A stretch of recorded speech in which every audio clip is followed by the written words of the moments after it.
اس کے لیے ضروری ہے کہ وہ کانسٹیٹیوشن کا اور عدالت کا، آئین کا اور عدالت کے سامنے ہمیشہ اپنا سر تسلیم خم رکھے.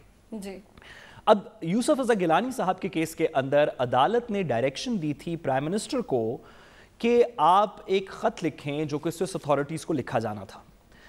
یوسف رضا گیلانی صاحب نے اس وقت کے صدر پاکستان آصف علی زرداری صاحب کی لائن ٹو کرتے ہوئے کہا کہ کیونکہ مجھے پریزیڈنٹ نے اور میری پارٹی کے لیڈر نے کہا ہے نہیں لکھوں گا اور میرے خیال میں یہ بات درست نہیں ہے، نہیں لکھنا چاہیے. انہوں نے خط نہیں لکھا، عدالت نے ان کو کنٹیمپٹ آف کورٹ کے اندر کنوکٹ کر دیا. جب وہ مقدمہ چلا، اعتزاز احسن صاحب اس مقدمے کو پلیڈ کر رہے تھے، جب وہ مقدمہ چلا تو اس وقت کی عدالت نے پوچھا، جسٹس آصف سعید کھوسہ صاحب اس بینچ کو لیڈ کر رہے تھے، کہ کیا آپ چاہتے ہیں کہ ہم اس بات کو بھی دیکھیں کہ کیا صدر کے خلاف کنٹیمپٹ کی کارروائی چل سکتی ہے؟ کیونکہ بظاہراً ہمارے آئین کے اندر آرٹیکل 248 248 میں گورنر کسی بھی صوبے کا اور صدر پاکستان کو استثناء حاصل ہے کرمنل کیسز یا دیگر کیسز سے کہ جب تک وہ اپنی سیٹ پہ موجود ہوں ان کے خلاف یہ کارروائی نہیں ہوگی.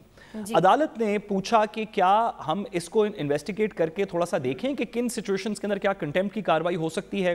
تو اس وقت اعتزاز احسن صاحب نے کہا کہ ہم اس پوائنٹ کو پلیڈ نہیں کر رہے، آپ اس کے اندر نہ پڑھیے، جو 248 کا استثناء ہے اس کے خد و خال کیا ہوں گے اس میں نہ پڑھیے. تو عدالت کا آج تک اس بات کے اوپر حکم نہیں آیا کہ کنٹیمپٹ کی کارروائی کے اندر کیا 248 میں گورنر اور پریزیڈنٹ کے خلاف کارروائی ہو سکتی ہے نہیں ہو سکتی. اگر آج کے فیصلے میں جو لاہور ہائی کورٹ پاس کرے گی، اگر اس میں یہ بات ثابت ہو جاتی ہے جو کہ بظاہراً ہو جائے گی کہ عدالت کا حکم نہیں مانا گیا، تو اگلا سوال یہ ہوگا کہ کیا کنٹیمپٹ کی پروسیڈنگز پریزیڈنٹ اور گورنر کے خلاف ہو سکتی ہیں آرٹیکل 248 کے ہوتے ہوئے. اور یہ ایک ایسا سوال ہے جو آج سے پہلے پاکستان کی عدالتوں نے انویسٹیگیٹ نہیں کیا. جی صاحب، اس وقت ہمارے ساتھ ہمارے نمائندہ محمد اشفاق موجود ہیں، ان سے صورتحال جانتے ہیں. اشفاق، 6:30 بجے کا ٹائم دیا گیا تھا عدالت کی جانب سے کہ محفوظ فیصلہ سنایا جائے گا، کیا وجہ ابھی تک ڈیلے کیوں آ رہا ہے؟ جی بالکل، اس وقت کی تازہ ترین صورتحال یہ ہے کہ لاہور ہائی کورٹ کی سیکیورٹی انتظامات سخت کرنے کی ہدایات جاری کر دی گئی ہیں، پولیس کی اضافی نفری تعینات کر دی گئی ہے اور کسی غیر متعلقہ شخص کو لاہور ہائی کورٹ کے اندر داخل ہونے سے روک دیا گیا ہے. اور یہ اطلاعات آ رہی ہیں کہ لاہور ہائی کورٹ کے جسٹس جواد حسن کچھ ہی دیر بعد حمزہ شہباز کی درخواست پر فیصلہ سنائیں گے. اور چونکہ افطاری کا وقت تھا، پھر نماز کا وقت تھا، تو اب اس وجہ سے کچھ تاخیر ہوئی ہے. تو اب یہ بتایا جا رہا ہے کہ کچھ ہی دیر بعد جسٹس جواد حسن اس درخواست پر فیصلہ سنائیں گے. یہ حمزہ شہباز کی جانب سے تیسری درخواست دائر کی گئی تھی لاہور ہائی کورٹ میں. اس سے پہلے یہ بتائیے، یہ جو ابھی آپ بتا رہے ہیں کہ سیکیورٹی سخت کی جائے، غیر متعلقہ لوگ نہ آنے دیے جائیں، تو عدالت میں اس وقت کتنے لوگ موجود ہیں جو یہ کیس سننا چاہتے ہیں، یا چونکہ ایک پولیٹیکل نوعیت کا ہے تو پولیٹیکل پارٹیز کے لوگ بھی ہوں گے؟ نہیں، دیکھیں اس وقت عدالت میں ایک تو مسلم لیگ نون کے صوبائی رہنما ہیں خلیل طاہر سندھو موجود ہیں، اس کے ساتھ لیگی وکلا موجود ہیں، کچھ مسلم لیگ نون لائرز ونگ کے جو صدر ہیں، ایک صدر ہیں عرفان ڈوگر صاحب، اور ان کے ساتھ دیگر جو عہدیدار ہیں وہ یہاں پر موجود ہیں. اس کے علاوہ صحافی حضرات موجود ہیں اور کوئی یہاں پر موجود نہیں ہے.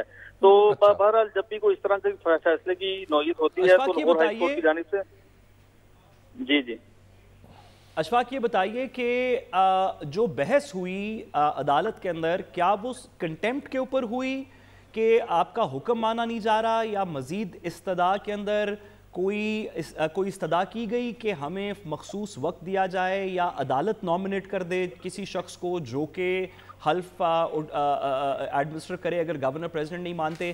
عدالت کے اندر بحث کس نوعیت کی ہوئی؟ پریئر کنٹیمپٹ کے بیونڈ کیا پریئر ہے جو اوتھ لینے کے بارے میں بات ہوئی عدالت میں، وہ کیا تھی؟ سب سے پہلے تو جسٹس جواد حسن صاحب نے نقطہ یہ اٹھایا تھا کہ اشتر الصاف صاحب آپ یہ بتائیں کہ کیا آپ توہین عدالت کی درخواست لے کر آئے ہیں؟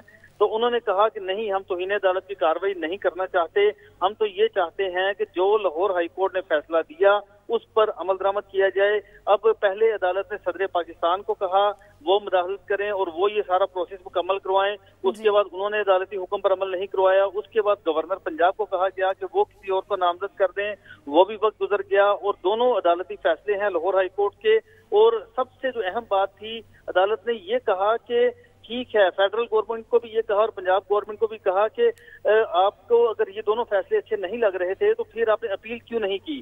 تو عدالت نے کہا کہ یہ پاکستان کی جوڈیشری کا سوال ہے، لاہور ہائی کورٹ کی عزت کا سوال ہے، کہ ان دونوں فیصلوں پر ہر صورت عمل ہونا ہے، اس کے علاوہ کوئی حل نہیں ہے، اور یہ راستہ بھی ہم آئین میں سے ہی نکالیں گے۔ لیکن یہ بتائیے نے جو استدعا کی، اشفاق یہ بتائیے کہ کافی اعتراض کرتی ہے پاکستان تحریک انصاف کے ہمارے خلاف رات 12 بجے عدالت کھلی اسلام آباد میں، آج بھی جو عدالت کا وقت ہے اس سے بات آگے چلی گئی؟ دیکھیں، اب کیس کی نوعیت کچھ اس طرح کی تھی، جب اس کے دلائل کا آغاز ہوا تو کورٹ نے کہا کہ عدالت کا تو ٹائم ختم ہو چکا ہے، تو اشتر صاحب نے کہا کہ عدالت کا یہ دائرہ اختیار ہے کہ اگر کوئی کیس اس نوعیت کا ہو تو عدالت اس میں وقت بڑھا سکتی ہے۔ تو اب عدالت نے فیصلہ تو محفوظ کیا، لیکن اشتر صاحب کے جو بنیادی دلائل تھے وہ یہ تھے کہ عدالت نومینیٹ کرے کسی شخص کو اور ٹائم باؤنڈ کرے کہ اس وقت پہ جا کے آپ حلف اٹھائیں، چونکہ عدالت کے دونوں فیصلوں پر عمل نہیں ہوا۔ دلچسپ صورتحال اس وقت پیدا ہوئی جب وفاقی حکومت نے اشتر صاحب یعنی حمزہ شہباز کی پٹیشن میں حمایت میں دلائل دیے، اور پنجاب حکومت کے جو وکیل تھے انہوں نے حمزہ شہباز کی پٹیشن کو ناقابل سماعت یعنی اس کی مخالفت میں دلائل دینا شروع کیے۔ تو اس موقع پر جو تحریک انصاف کے وکلا تھے انہوں نے وفاقی حکومت کے وکیل کے ساتھ تلخی سے بات کی، تلخ کلامی کی اور ان کو روکنے کی کوشش کی، تو انہوں نے آج کی سماعت میں جو کچھ ہوا وہ آپ نے بتایا۔ اب یہ بھی بتا دیں کہ اب بتایا جا رہا ہے کہ اب مغرب کی نماز بھی ہو گئی، روزہ بھی کھول لیا، اب کب تک فیصلہ سنانا شروع کر دیں گے ججز؟ جی کچھ ہی دیر بعد، اب یہ عدالت کی جانب سے یہ بتایا گیا ہے کہ کچھ ہی دیر بعد جسٹس جواد حسن حمزہ شہباز کی درخواست پر فیصلہ سنائیں گے، اور اس کے بعد ساری صورتحال کلیئر ہو جائے گی۔ پہلے دو درخواستوں پر فیصلہ آ چکا ہے۔ اب ٹھیک ہے اشفاق، آپ بتا رہے ہیں کہ جب فیصلہ سنایا جائے گا تو ساری صورتحال کلیئر ہوگی، جیسے ہی فیصلہ آئے گا آپ سے مزید اپڈیٹس بھی لیں گے۔ اب تک کے لیے بہت شکریہ آپ کا۔ بریک کا وقت ہے، بریک کی جانب جا رہے ہیں، واپس آئیں گے مزید بات کریں گے، ہمارے ساتھ رہیے گا۔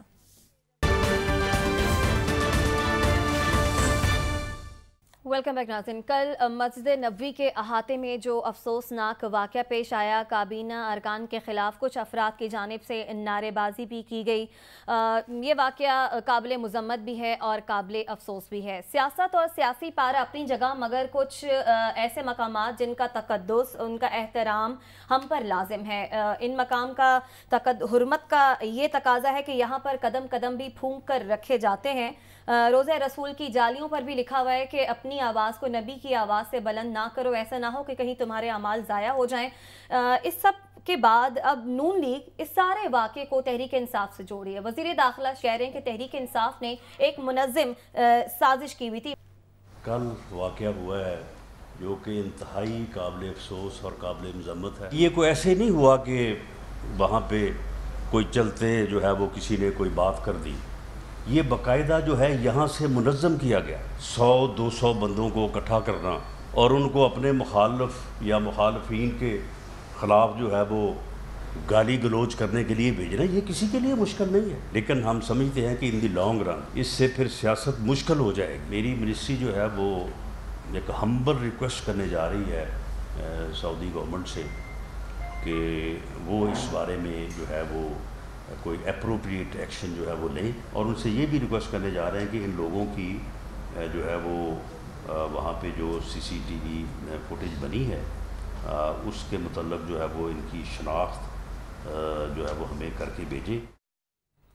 حبیب صاحب، یہ ہماری سیاست واقعی میں اتنی گندی ہو چکی ہے کہ ہم شرم اور لحاظ کھو بیٹھے ہیں کہ ہم کس مقام پر کس قسم کی حرکت کر رہے ہیں، اور پھر اس واقعے کو جو رانا ثناء اللہ صاحب شیخ رشید کے اس بیان سے جوڑ رہے ہیں جو انہوں نے کہا تھا کہ یہ لوگ جا تو رہے ہیں لیکن دیکھیں ان کے ساتھ حرم میں ہوتا کیا ہے۔ یہ واقعی میں ہم ایسا سیاسی شعور اپنے سپورٹرز میں یا کہہ لیں ماننے والوں میں لیڈرز اجاگر کر رہے ہیں کہ آپ کہیں بھی گالم گلوچ یا کوئی ایسے نعرے بازی کر دیں جو کہ نہیں ہونی چاہیے۔ سب سے پہلے تو ہمیں یہ بات سمجھنا چاہیے کہ آج جناب صلی اللہ علیہ وسلم کی مسجد کی بات ہو رہی ہے، اور یہ عالم اسلام میں یہ ان 3 مساجد میں سے ایک ہے جہاں پر نماز پڑھنے کی فضیلت ہے، اور یہ ہمارے مسلمانوں کے لیے واحد 2 حرم ہیں۔ ایک حرم مکہ ہے جو اللہ تعالیٰ نے بنایا ہوا ہے، اس کا حکم، اور دوسرا حرم نبوی ہے جس کا حضور اکرم صلی اللہ علیہ وسلم نے 1400 سال پہلے کا حکم دیا ہوا ہے۔ جب آپ مدینہ منورہ جاتے ہیں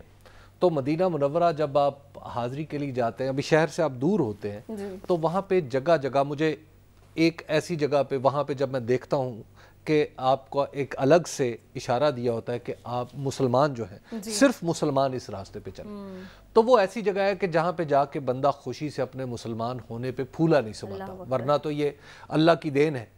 تو یہ وہ واحد جگہ ہے جہاں مسلمان جو ہے وہ اس کو ایک عزت کا احساس ہوتا ہے، افتخار کا احساس ہوتا ہے کہ بس دیکھو اس حرم میں صرف میں اپنے قلبی معاملات کی وجہ سے جا سکتا ہوں۔ تو جو جناب صلی اللہ علیہ وسلم کا جو شہر ہے، اس شہر کے قدم قدم پہ حضرت ہمارے صوفیاء حضرت بشیر حافی رحمۃ اللہ علیہ، ان کے بارے میں ہوتا تھا کہ وہ ننگے پاؤں پھرا کرتے تھے مدینہ۔ خود عمران خان صاحب کا طرز عمل یہ ہے کہ جب وہ جہاز سے اترے تو ننگے پاؤں اس تپتی ہوئے ایئرپورٹ پہ ٹارمک کے اوپر وہ چلتے ہوئے گئے۔ تو ہمیں ایک تو حضور اکرم صلی اللہ علیہ وسلم اور مسجد نبوی اور مدینہ منورہ جو مدینہ النبی کے نام سے جو اس کا اصل نام ہے، تو مدینہ النبی کی حرمت کا خیال رکھنا چاہیے کہ کیا نبی کے شہر میں جا کے ہم اپنی اس طرح کی سیاستیں جو پتہ نہیں جھوٹی ہیں پتہ نہیں سچی ہیں، یہ اللہ بہتر جانتا ہے کہ کیا ہم وہاں پہ جا کے یہ کریں گے تو کیا ہمیں شرمندگی کا، ہمارے لیے شرم کا اور ڈوب مرنے کا مقام نہیں ہے؟ ایک بات۔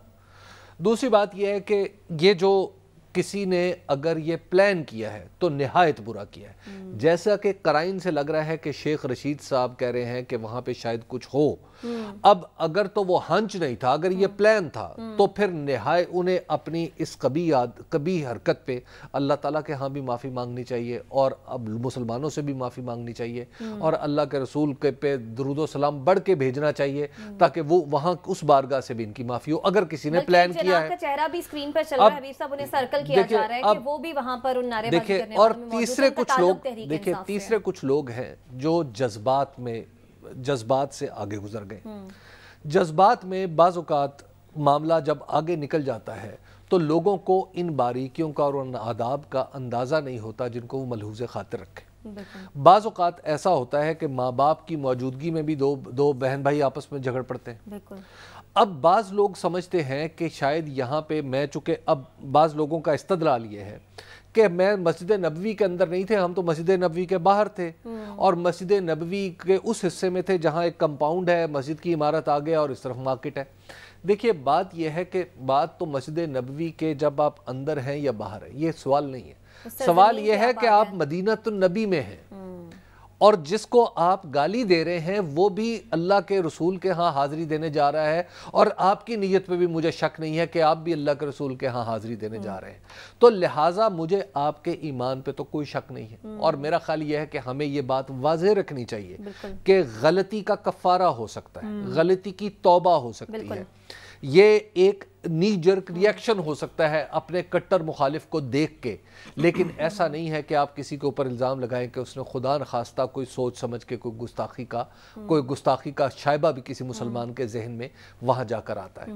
اور اس مسئلے کو سیاست سے ہٹا کے دیکھیں، مسلم لیگ نون کے بعض لوگ اس اعتدال کی حد سے آگے جا کے اس طرح کے الفاظ استعمال کر رہے ہیں جو لوگوں کی جانوں کو خطرے میں ڈالیں گے۔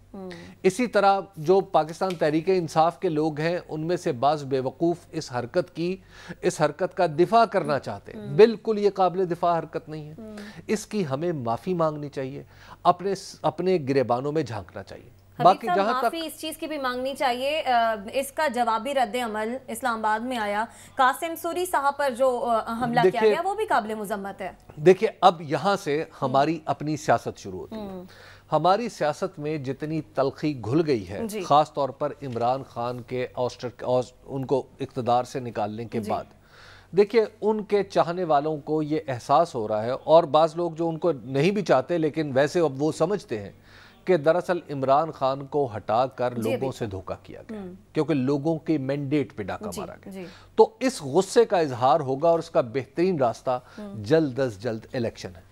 سعد صاحب، کل کا واقعہ آپ کی نظر میں وہ جگہ، وہ مقام جو کہ حضور پاک صلی اللہ علیہ وسلم کا شہر ہے، جنہوں نے فتح مکہ کے موقع پر بدترین دشمن کو بھی امان دی تھی، وہاں پر کوئی چور آ گیا، ڈاکو آ گیا، لٹیرا آ گیا، کسی دوسرے شخص کی کیا جرت، کیا مجال کہ اس کے خلاف اس قسم کے بیان بازی، اس قسم کی ہلڑ بازی کر سکے؟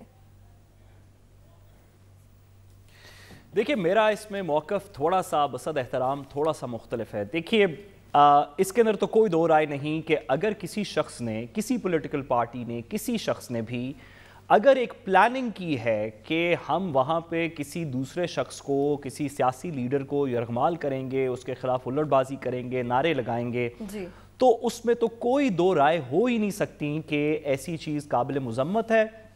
پلان کرنے والوں کو بھی رسول اللہ صلی اللہ علیہ وسلم سے, ان کے دربار سے معافی مانگنی چاہیے. جو وہاں پہ موجود تھے, اگر انہوں نے پلاننگ اور ایک پراپر انٹینشن سے یہ کیا ہے تو ان کو بھی معافی مانگنی چاہیے. لیکن جو دوسری بات ہے, اگر یہ لوگوں کے جذبات تھے, اگر کچھ لوگ یہ سمجھتے ہیں کہ ان کے ساتھ ظلم ہوا ہے اس ملک کے اندر, اور وہ ظلم وہ ٹھیک سمجھتے ہوں, غلط سمجھتے ہوں, یہ بات میں نہیں کر رہا, لیکن اگر کسی کا خیال ہو کہ میرے ساتھ اس ملک میں ظلم ہوا ہے اور ظلم میرے حاکم نے کیا ہے یا اس شخص نے کیا ہے, تو وہ رسول اللہ کی تو زندگی کے اندر بھی ان کے سامنے لوگ پیش ہو کے یہ کہتے تھے کہ میرے ساتھ فلانے شخص نے ظلم کیا ہے. رسول اللہ کے کردار سے تو ہم اپنا کوئی موازنہ نہیں کر سکتے, نعوذ باللہ, ہم ایسا تو کوئی موازنہ نہیں کر سکتے ان کا کیا کردار تھا. لیکن آپ اور میں بھی جب رسول اللہ کے پاس کے دربار میں جاتے ہیں تو ہم ان کو اپنی خلشیں بتاتے ہیں کہ ہمارا یہ مسائل ہے, ہمارے ساتھ یہ مسئلہ ہوا ہے, فلانے شخص نے کوئی زیادتی کی ہے, نہیں کی, اس میں سے ہماری مدد کر دیں. یہ بات کرنی تو کوئی مذائقے کی نہیں ہے. استغفار پڑھنی چاہیے ہمیں بطور معاشرہ ان لوگوں کو بھی جنہوں نے یہ نعرے لگائے, لیکن خاص طور پہ ان لوگوں کو جن کے اوپر یہ نعرے لگ رہے ہیں. آپ روضہ نبی پہ پہنچے ہیں, آپ کے ارد گرد ایک سیکیورٹی کا احاطہ ہے, ایسے جیسے کہ پتہ نہیں کون سے بادشاہ جا رہے ہیں. میں تو اس طرح کے ہر عمل کے خلاف ہوں. جب عمران خان صاحب کے خلاف تھا, اس کے بھی کے ارد گرد ایک احاطہ بنا ہوا تھا سیکیورٹی کا, اس کے بھی میں خلاف تھا. آپ روضہ رسول پہ جا رہے ہیں, آپ میں مفلسی ہونی چاہیے, آپ ننگے پیر چلیں, لائن میں کھڑے ہوں, لوگوں کے پیچھے پیچھے چلیں. آپ کوئی ایسے اسپیشل نہیں ہے کہ آپ کے لیے ساری چیزیں خالی کر دی جائیں اور ایک سیکیورٹی کے حصار میں آپ جا رہے ہوں. لیکن میں تھوڑی سی بات کو اس میں سے آگے بڑھاؤں. یہ وہاں پہ دیکھیں, یہ حرمین میں سرکاری مہمانوں کی تواضع کا ایک طریقہ ہے. یہ بات ذرا ذہن میں ضرور حبیب صاحب, ضرور. اور یہ ہمارا دنیاوی طریقہ بنایا ہوا ہے. میرا یہ خیال ہے کہ ہمارے حکمرانوں کو دیگر لوگوں کی طرح سیکیورٹی حصار کے علاوہ وہاں پیش ہونا چاہیے. کوئی وہاں بندوق شندوق لے کے تو نہیں کھڑا ہوا نا, طواف ہو رہا ہے. یہ میرا خیال ہے. میں ایک گزارش اور کروں. دیکھیے, یہ ابھی رانا ثناء اللہ صاحب نے بھی ریکویسٹ کی سعودی گورنمنٹ کو کہ سی سی ٹی وی فوٹیجز سے ان لوگوں کو آئیڈینٹیفائی کریں. ہمارے سفارتکاروں نے سعودی عرب کے اندر اس بات کی تصدیق کر دی ہے کہ گرفتار کر لیا گیا ہے. اگر اس میں سے, میں بصد احترام اپنے حکمرانوں سے گزارش کروں, اگر ان لوگوں میں سے جو نعرے لگا رہے تھے کوئی پلاننگ سے نہیں گیا تھا اور اس سے اپنے غصے میں نعرہ لگا دیا, یا اس کا خیال ہے کہ اس ملک کے ساتھ زیادتی ہوئی اور کرنے والے یہ ہیں, اور اگر دربار رسول سے ان کو اٹھا کے جیل میں ڈال دیا گیا ہے, ایسے لوگوں کو جو وہاں پہ زیارت کرنے گئے تھے اور 2 منٹ کے لیے اس جھمگٹے میں شامل ہو گئے, تو مہربانی کر کے ان کو چھوڑ دیں. یہ اپنے اوپر ایک مزید کلک نہ لگائیں کہ آپ نے رسول اللہ کے دربار سے اپنے مخالفین کو جیلوں میں ڈال دیا. آپ کو نہیں پتا وہ کدھر سے آئے ہوئے ہیں, وہ کتنی مجبوریوں میں آئے ہوئے ہیں, وہ وہاں پہ کتنی دیر رہیں گے, ان کا واپسی کا کیا پلان ہے, ان کے گھر والے کدھر ہوں گے. مہربانی فرما کے ان لوگوں کو چھوڑ دیجئے. یہ اس طرح کا بوجھ کوئی بھی برداشت نہیں کر سکتا کہ رسول اللہ کے روضے سے کسی کو جیل میں بھیجوا دیں. استغفار پڑھنی چاہیے ہم سب کو. بالکل سعد صاحب, آپ ٹھیک بات کر رہے ہیں کہ استغفار پڑھنی چاہیے اور ہمیں احتیاط کرنا چاہیے. اس طرح کے مقدس جو مقامات ہیں ان کے تقدس کو پامال نہیں کرنا چاہیے. اس مقام پر پہنچ کر سیاست کو ایک طرف رکھ دینا چاہیے. بریک کا وقت ہے, واپس آئیں گے, مزید بات کریں گے, ہمارے ساتھ رہیے گا.